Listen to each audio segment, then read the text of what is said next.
All right, guys, welcome back to the bench. So this week I'm going to talk about the RAS or the RAS system or the M5 RAS system. Now this one is made by there's a guy, he left a comment. I'm going to put that comment right up on the screen right now, and you guys should be able to see it. All right, so now that we know that, I'm just going to refer to this as the PNS rail. So it's going to also sound a little bit funny because sometimes when you say it really quickly, it sounds exactly like another word. Two things I want to bring you guys about the Dissipator build. One of them is that it's changing, and then we're going to be changing something pretty cool, and I also want to talk about the Knights M5 RAS rail. First of all, before we get into that, huge thank you to Brownells. They're an amazing sponsor of the channel and the podcast. I can't thank them enough for that. And the really cool thing is, Brownells did send out this rail. Now, I do have to state that because they actually gave me a gift card, and I was able to go ahead and purchase this rail with that gift card. Head on down into the comments down there. You're in the description, and you'll see a link to the Reddit. The Reddit has all of the links for this build and other builds, and I will continue to do that in the future. It will have all the links for all of that stuff and where you can get it and how you can get it and do all that fun stuff. So I will be linking stuff to that. Those are affiliate links. They do help out the channel, so thank you guys very much for that. A little backstory behind this Knights rail real quick, just a real quick thing. Brownells had these on their site, and I believe, I want to say the M4 RAS was like 160 bucks and the M5 was like 180-ish, I believe. It was under $200, and that is unheard of in the sense of a RAS rail. Now, I know a lot of people were very disappointed because Brownells one day just pulled these off the site like nobody's business. They just, one day they were there, and the next day, like I believe as soon as they sold out, they just pulled it down.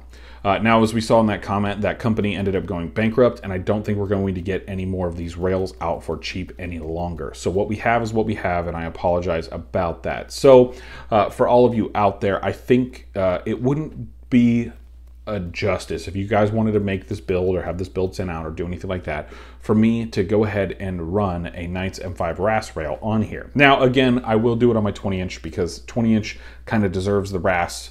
And that's how that is. I know it is upsetting, but that's where this handguard is going to go back to. It's going back on the 20-inch. I just think that that is a great rifle. I love the way it looks, and I love the way that it looks like just kind of how everything is right now.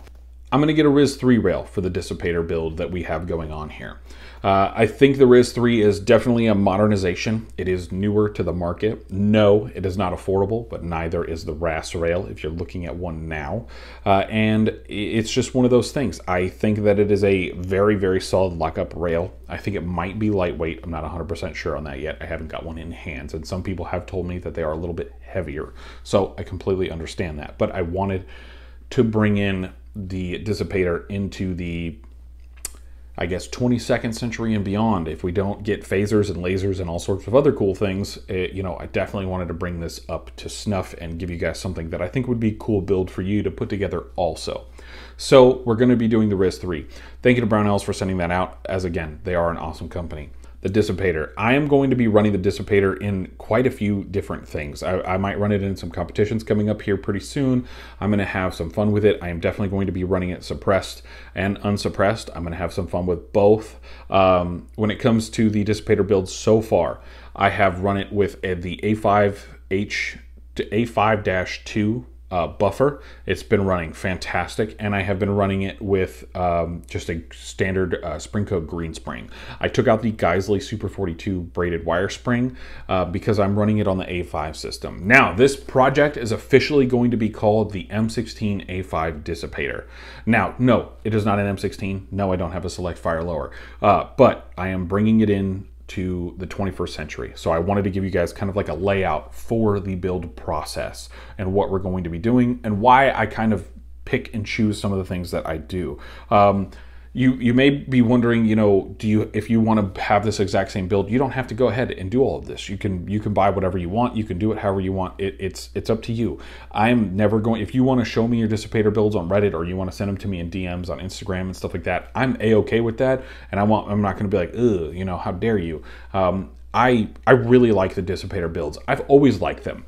I don't love the retro versions, but I'm not a big retro gun kind of guy. I don't know if you guys have kind of picked up on that, but I don't like AKs and I don't like retro guns. Yeah, just a couple of things, especially on the channel. So I really hope that you guys can come along for the ride on the updating the Dissipator, bringing it into the modern times and having it be just a little bit more reliable, because we have suppressors and different buffers and all sorts of other things that we can do with it.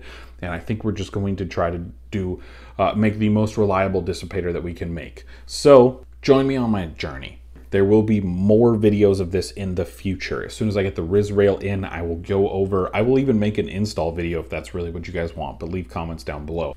So when it comes to the RAS rail, there's a couple of things that I wanted to kind of share my annoyances about real quick. So some of these have a tendency to not lock into place. I don't know why that is, and I don't know what they're doing, but when you go to shoot them, they just kind of come off. And it's kind of dumb. They don't lock into place. I don't know if this is just because of like who made it. It is the PNS version and not the actual Knights Armament version, but it is a really cool rail and I really like it. I mean, if you look on the inside of here, it definitely has like all of the aesthetics of the RAS rail, and that is exactly what I'm going to call it. You can call it the RAS or whatever you want. The Picatinny definitely does lock up. It does have the screw hole here at the back. I did find out when I first got this was a huge pain to install. There's a little bit of wiggle room when it comes to the back end here and how it kind of locks up with the GI style barrel nut. It's not bad, but when you kind of first get it, it has a tendency to be like forward of the barrel nut and it won't like come down, and you have to like pull it in and like knock it into place. And then that's kind of the annoyance with the rail in general. This all coming from someone who never really messed with the M5 RAS when I was in the military. We all had M4s. When I went to armor school, I never touched an M16. So those are just some of my annoyances. But other than that, it is a very, very, very, very, very nice rail, and I really like it. And we have the URGI. I got the Reptilia core mount for that, and then I have the little diving board for my aim point on the way for that also. So we're gonna have some fun with that here pretty soon. Got a lot of things coming to the channel. I'm sorry I didn't bring you guys like a range breakdown kind of stuff right now. We're actually gonna be slowing down a little bit on that. For one, due to rain. Two, just because I think I want to bring you guys up close and in on the build process and stuff that I have going so far. So soon we're going to tear into the URGI, kind of explain that whole thing, why I sent the rail off to get Cerakoted and do all that other fun stuff. So I hope you guys enjoyed this video. Thank you so much for tuning into the bench. I love you guys always and forever. As always, be a hoodlum.